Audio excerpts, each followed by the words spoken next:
Good evening, VIP ticket upgraders. How is everyone doing this evening?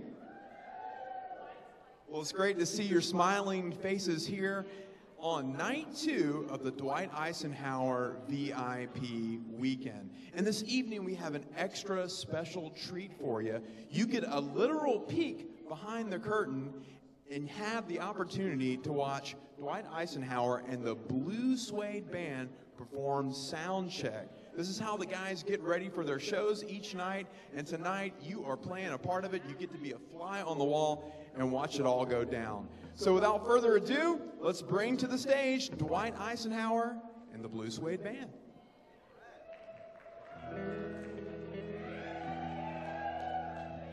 The real me.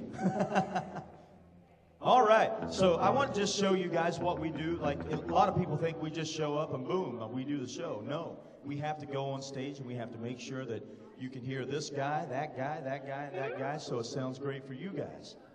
So what we usually do is we usually sound check to songs that we're not going to do in the show. So if it's okay with you, I'm going to do some of these 1950s rock and roll songs. Let's do it. Oh, baby, baby, baby, baby, baby, baby, baby, baby, baby, baby, baby,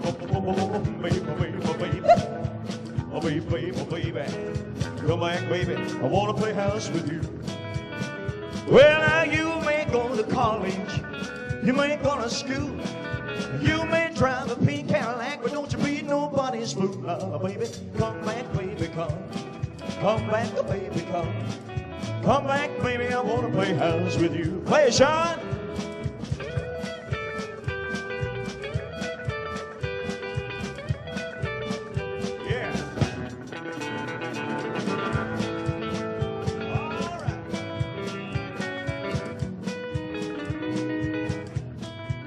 Well, now listen to me, baby. Try to understand. Let us see you dead, little girl, and to be with another man. Now, baby, come back, baby, come back, baby, come back, baby. I wanna play house with you. Oh, baby, baby, baby, baby, baby, baby, baby, baby, baby, come back, baby. I wanna play house with you.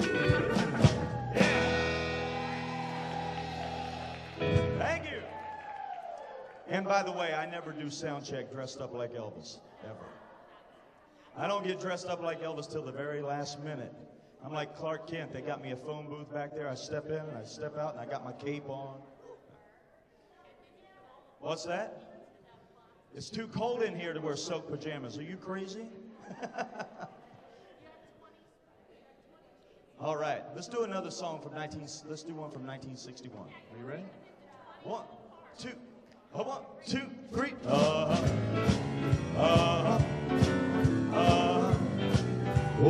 yeah. I don't want a 4-leaf clover. I don't want an old shoe. Well, I want your kiss, 'cause it just can't miss with a girl like Charm like you. Come on and be my little good luck charm. You know this one, don't you? All right. I want a good luck charm, I hang it on my arm, to have, to hold, tonight. Well, if I had a silver dollar, or rabbit's foot on a string, well, your happiness and your wonders, no rabbit's foot can bring. Sing it now. Well, be my little good luck charm, you sweet delight. I want a good luck charm, hanging on my arm, to have, to hold, tonight. I want you to sing it with me now. Oh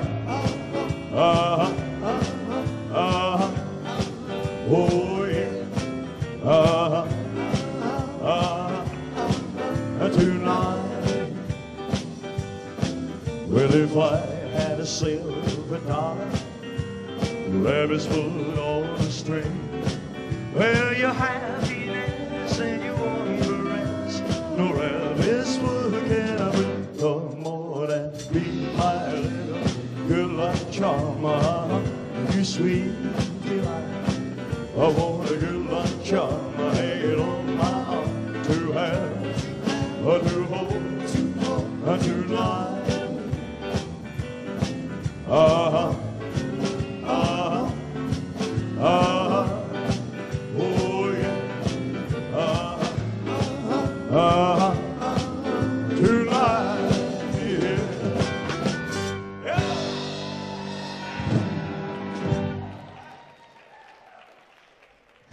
I was walking, we went to a little place last night and to wind down, and there was a lady in there. She's actually here. I don't know if she's here right now, but she's here for the weekend. And I was dressed like this, you know, my normal hair and glasses, and I was walking around. She had no clue.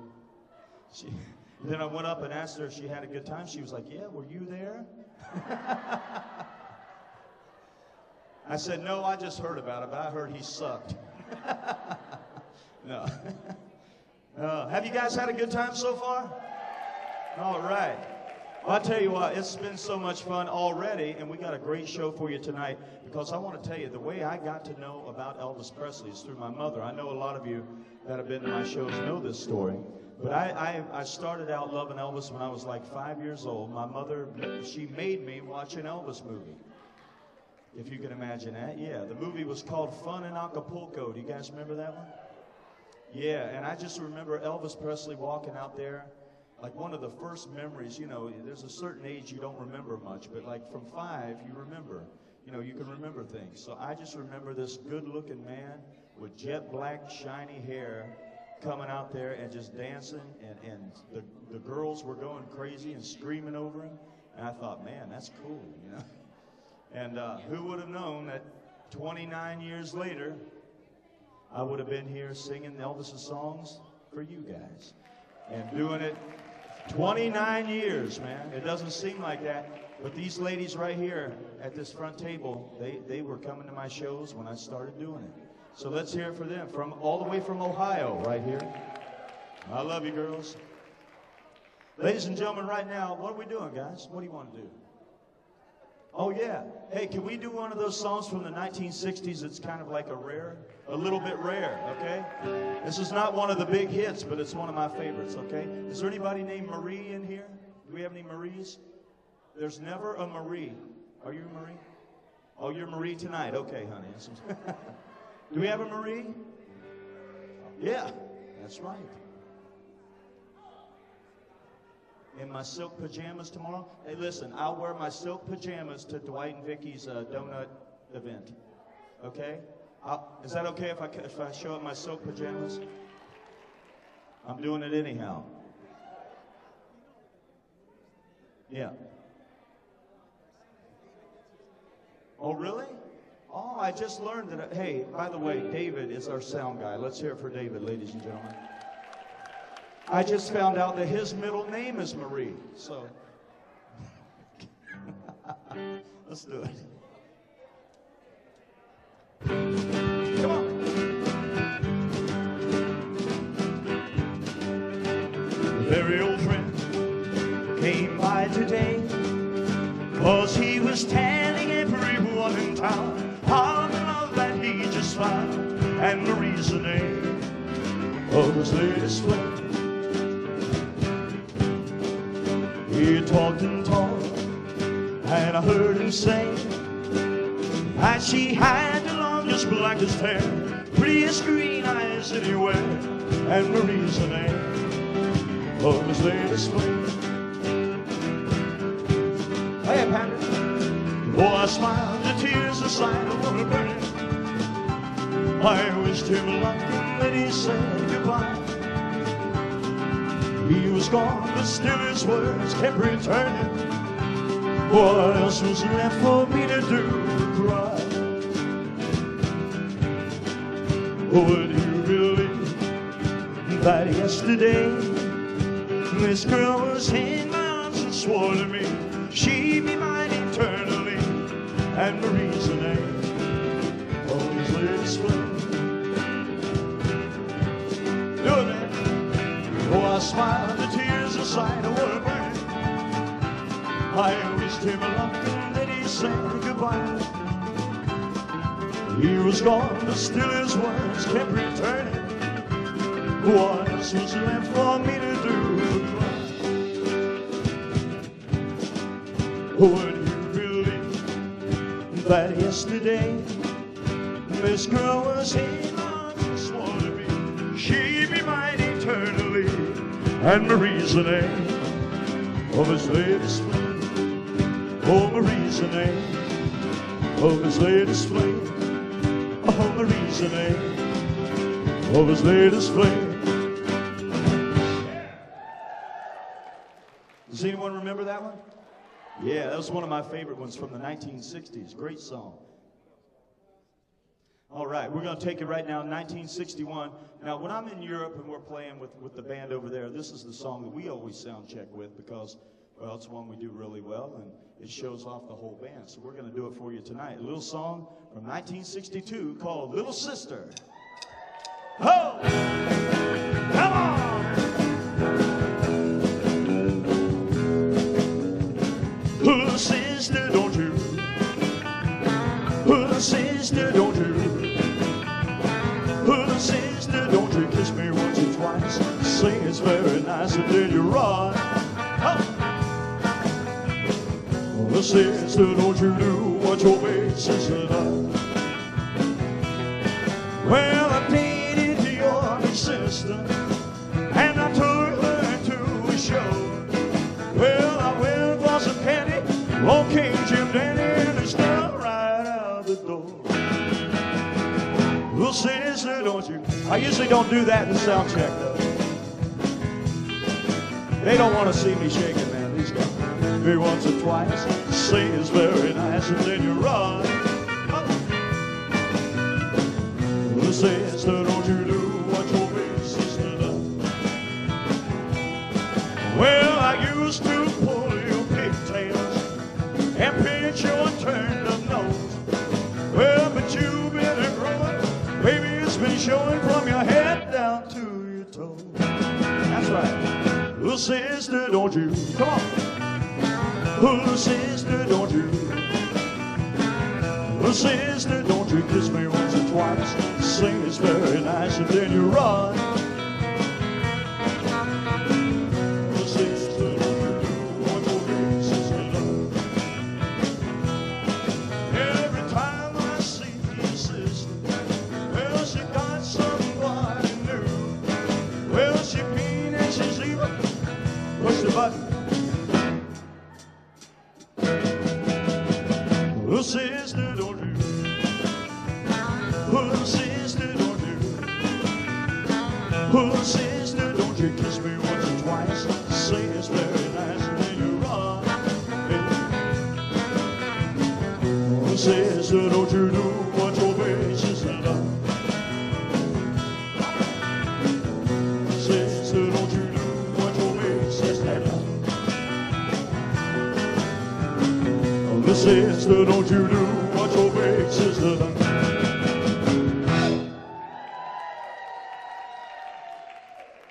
Let's have a hand for the Blue Suede Band, working hard for you.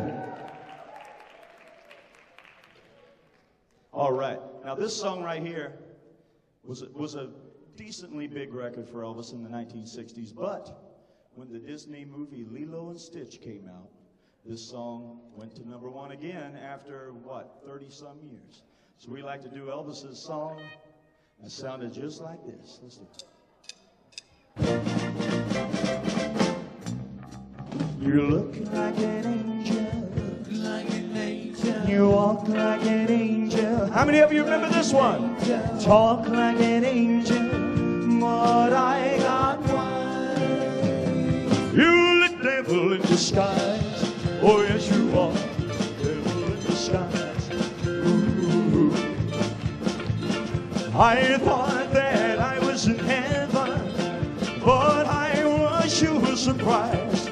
Heaven help me, I didn't see the devil in your eyes. That's right. You look like an angel, you walk like an angel, you talk like an angel, but I got wise. Everybody! Yes, you are, man. Play it, Shawn.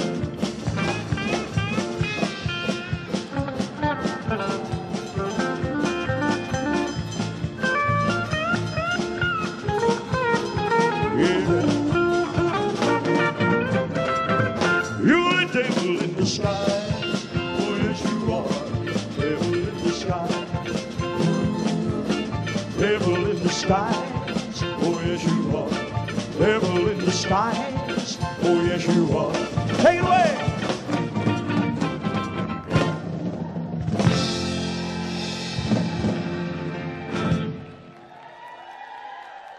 You're the devil in disguise. Oh, yes, you are. Devil in disguise. Ooh, devil in disguise. Oh, yes, you are. Devil in disguise. Oh, yes, you are. One more time.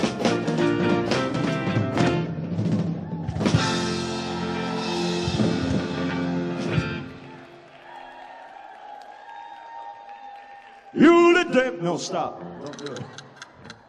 They'll keep me going all night doing that. They'll just follow me. Yeah. So I want to do a show sometime where every song that we do the Elvis Blues stripper ending. And I'll tell you what I mean. So we go. We'll go like this. We'll go. For my darling, I love you. And play the chord. Love me tender. So for my darling, I love you, and I always will. I said, for my darling, I love you. Yeah.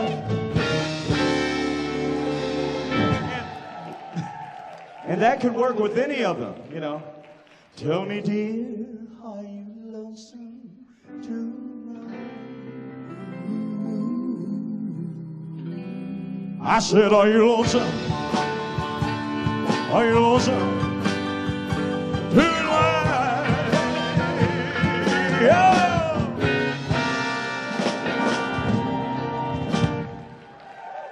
What do you think? You think we should do a whole show of that?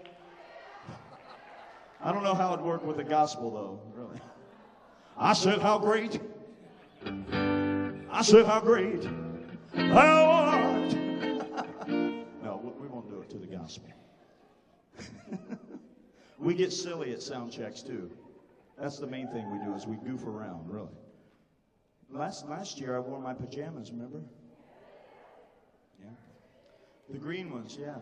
But this year, I got a beautiful pair. Vicki got me for Christmas. They're bright purple. With a robe. I've got a robe now. I've like stepped my pajama game up. I now have a robe and leather slippers. I feel like Hugh Hefner.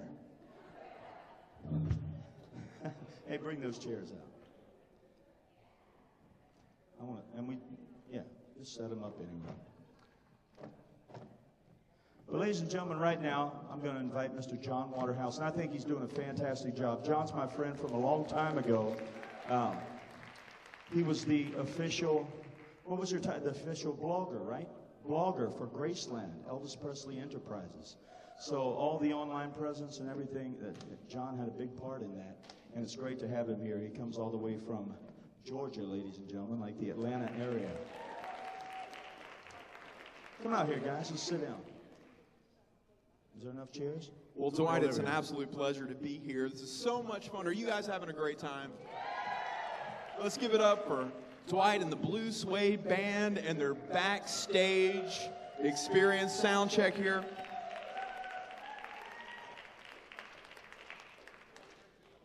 Oh, I grabbed a chair. Oh, that's okay. We've got one extra. That's all right. Take a load off, and I said take a load. Yeah, don't be afraid. Sit by me, Shawn. I feel lonesome. So, Dwight, I'd like to kick things off and talk about the very first time that you performed as an Elvis tribute artist. If I'm not mistaken, I believe it was at the request of your high school football coach. Is that correct? Well, you're part right. My first time ever performing on stage live was when we did the variety show in high school. I was always involved in all the different, marching band, pet band, jazz band. I was a trumpet player, so I was in band all my life. And the band director, when marching season was over and football season was over, he decided to do a variety show where anyone who could sing would, sing some songs, and dance routines and things like that. And the band director, Mr. Dingus, that's his real name, Mr. Dingus. But anyhow, I love this guy. He taught me a lot. But he asked me to sing 3 Elvis songs in the high school variety show, and so I sang Heartbreak Hotel. I did All Shook Up, and the 3rd song that I did was the American Trilogy. And yeah, and at the end of that, when I did those 3 songs and the variety show was over, the band director came up, and we all got a standing ovation. But this is the part where you're talking about. The head football coach came up to me, and he told me he was going to be getting married the following weekend, and his soon-to-be mother-in-law was a huge Elvis fan, and he wanted to hire me to come sing Elvis. So that was my first paid gig, and he asked me how much I charged, and I didn't even know I could make money doing this at all. So I think I walked away with like $100 or something. I sang like 5 songs. Yeah, it was my first paid gig. Was that? Here we go.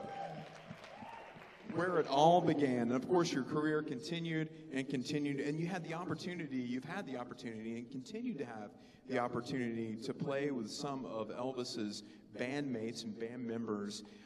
An exhaustive list.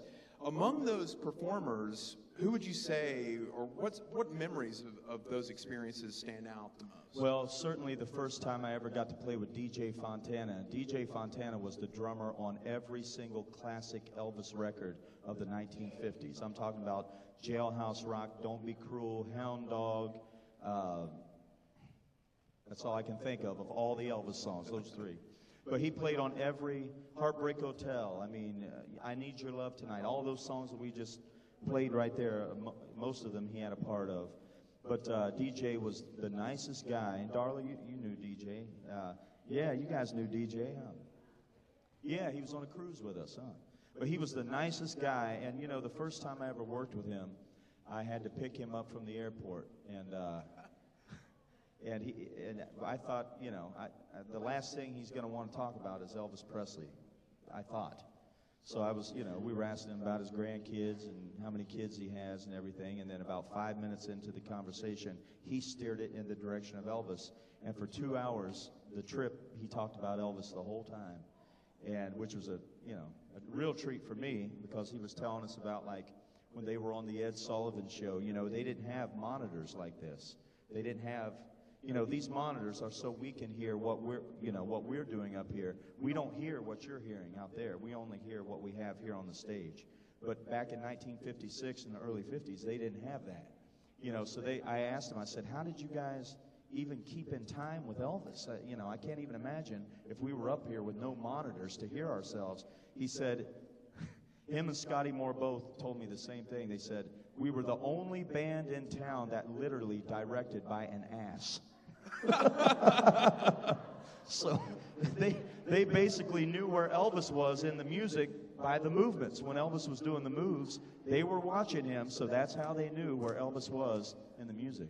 Right, and you were talking about DJ Fontana, and he used to perform for burlesque acts. That's right. Back in the day, and he would watch the movements of the dancers, and that gave him the ability to accentuate Elvis's movements. And that kind of leads me to a question for the drummer of the Blue Suede Band, Bajarni. So Bajarni, let's hear it for the Blue Suede Band, and Bajarni Kerr, drummer. So, Bajarni, as a drummer for the Blue Suede Band, do you find yourself accentuating Dwight's movements? Do you have to watch those hips as well? Yeah, for sure. You have to watch all the movements and also the cut-offs. Sometimes the whole band have to cut off. So Dwight is good at making cues, So we have to watch out. There you go. So let's talk about the music a little bit, and we can go down the line here, the music of Elvis Presley. What would be some of the more challenging songs to perform live?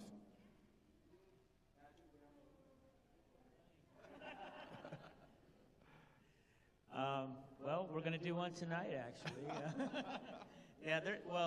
It's different because different songs, I think, are more challenging for different members. And, I'm real fortunate to have somebody like Glenn D. Hardin to try to emulate, because he was such a fantastic piano player, and just his style was so foreign to me when I first started doing this. But I think I've gotten a little bit better and closer anyway. But some of his songs are really difficult, really hard to do it exactly right. So. I can imagine. Anyone else? The most challenging songs from the Elvis catalog to play?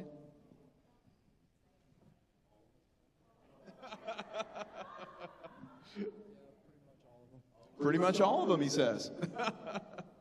So why do you guys think that Elvis's catalog continues to stand the test of time?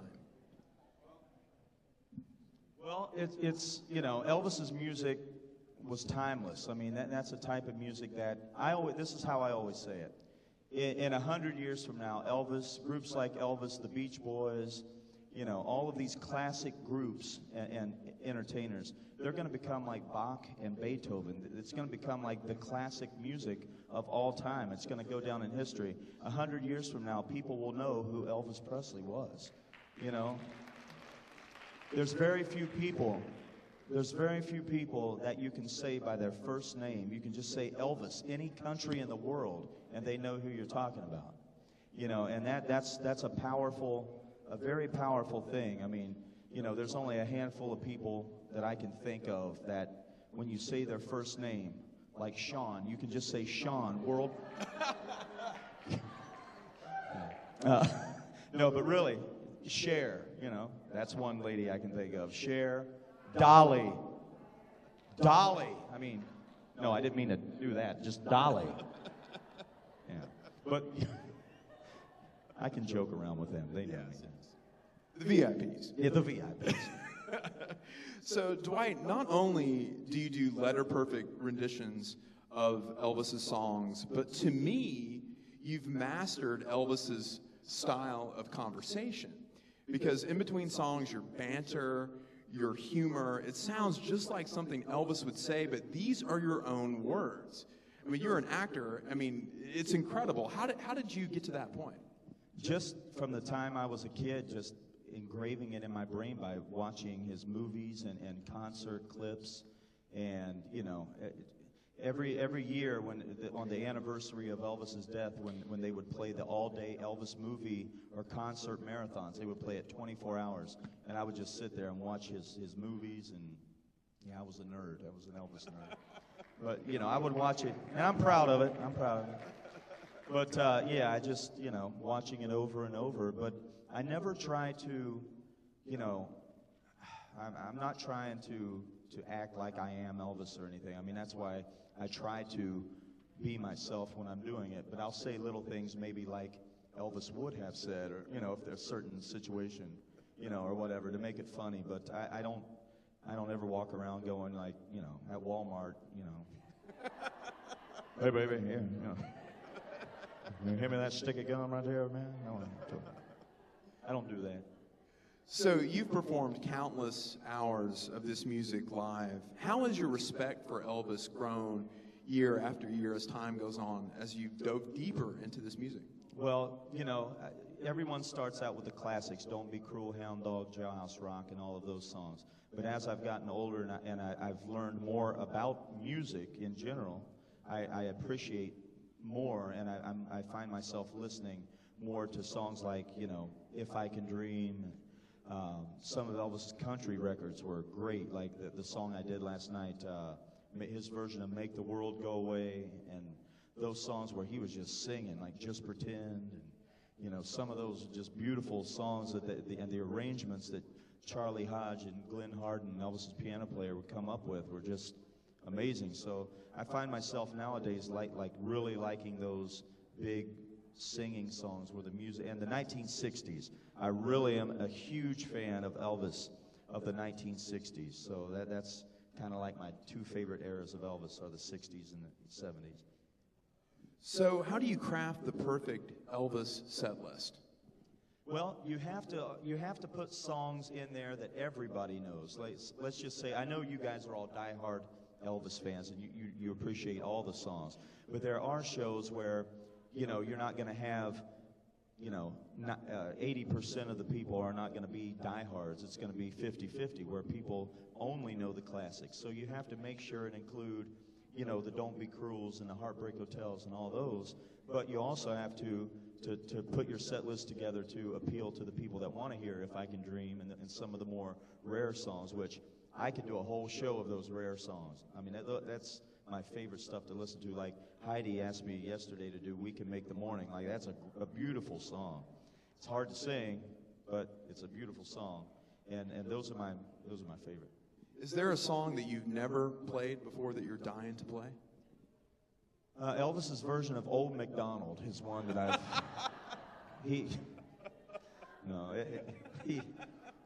There's a lot of like the movie stuff that we've never done. And we're going to do some of them tonight, though. We've worked up some of the Elvis movie songs that we've never sang. My favorite Elvis movie is Blue Hawaii and King Creole. So we're going to do some of those songs from those movies and some of the other ones, but we're really going to pay a lot of attention to Blue Hawaii and King Creole tonight. So. And you guys have played around the world for so many different audiences. How do Elvis fans react differently around the world in the different countries? Well, in Japan, for instance, they're very quiet. It's really quiet. But at the end of the show, if you have 12 T-shirts to sell, 12 different T-shirts, and 15 different CDs and 12 different pictures, they come up and they buy everything to show you that they really appreciated it. So it's very like they're quiet, but at the end they let you know that they really loved what they just saw. In Holland, everybody's just crazy. But they're a lot of fun. It's like they're most of the shows we do in Holland and throughout Europe. Some of the venues like Spain when we play.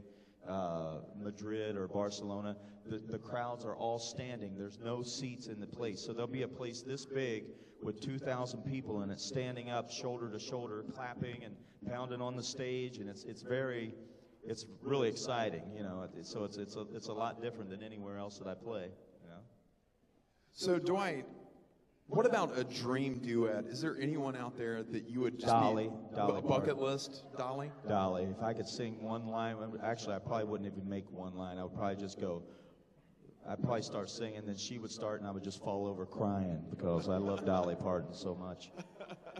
If you don't like Dolly Parton, that's a you problem, not a her problem. Right. That's what I say. And she's an angel, man. She is, absolutely. What song would you want to sing with Dolly?